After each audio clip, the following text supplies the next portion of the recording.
Ultimately, U.S. President Donald Trump, in what was more a controversial speech, accused Iran of not complying with the nuclear deal and charged the U.S. Treasury and Congress with the task of joining hands with Iran in order to resolve shortcomings of the international agreement, also known as the Joint Comprehensive Plan of Action (JCPOA).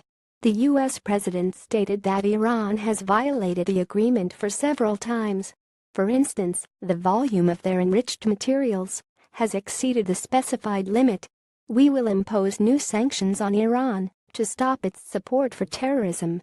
We will block all routes of nuclear weapons for the Iranian regime. A number of points need to be addressed regarding recent remarks made by Trump.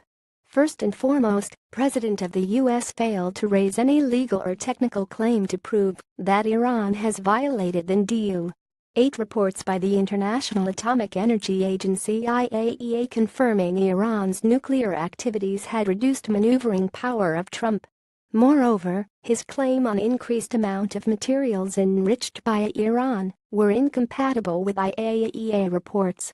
Over recent weeks, people like U.S. Secretary of State Rex Tillerson have repeatedly warned Trump that he needs sufficient legal evidence to accuse Iran of violating the deal. While there exists no such evidence, nevertheless, Trump insisted on his view under influence of the AIPAC lobby and radicals inside his government, such as United States Representative Nikki Haley. Secondly, Trump delivered a speech on the occasion of a dispute among U.S. officials and even in the Republican camp about the president's attempt to deal with the nuclear deal. The controversy was so much that Trump, in part of his remarks, warned the Congress about consequences of non-cooperation over tackling deficiencies of the JCPOA. Undoubtedly, at a time when the U.S. National Security Advisor and the U.S. Defense and Foreign Ministers are opposed to Trump's strategy towards the nuclear deal, American senators and subsequent members of the House of Representatives are bound to become confused. The recent week controversy between Trump and the Republican Senator Bob Corker, who is responsible for the Senate Foreign Relations Committee, confirms the same issue. The third point is that the President of the United States, who had virtually failed to achieve his goal of convincing Washington's partners to modify the JCPOA during his recent UNGA speech, this time warned the European authorities in his Friday remarks. Trump's warning on unilateral withdrawal from the nuclear deal can also be analyzed in the same vein.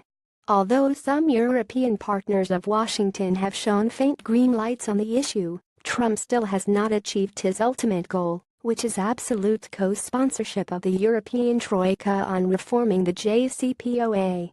The last but not the least matter is that words of Donald Trump were replete with anger and lacked convincing or legal propositions. He repeated the same banal remarks of other American officials on Iran.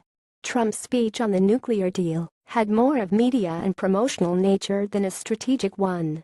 Anger and rage were the main focus of Trump's words in opposing the Islamic Republic of Iran and the JCPOA. Donald Trump's annoyances with Iran, the Congress, European allies and even with his own foreign and defense minister were all manifest and crystal clear through Friday's speech the much-aided U.S. president. Obviously, any action by the United States, including the Congress and the White House and the Treasury, in deforming the deal will mean Washington's withdrawal from the international agreement, an issue that will preserve Islamic Republic of Iran's right for countermeasures. Translated by Mohammad Hossein Azari.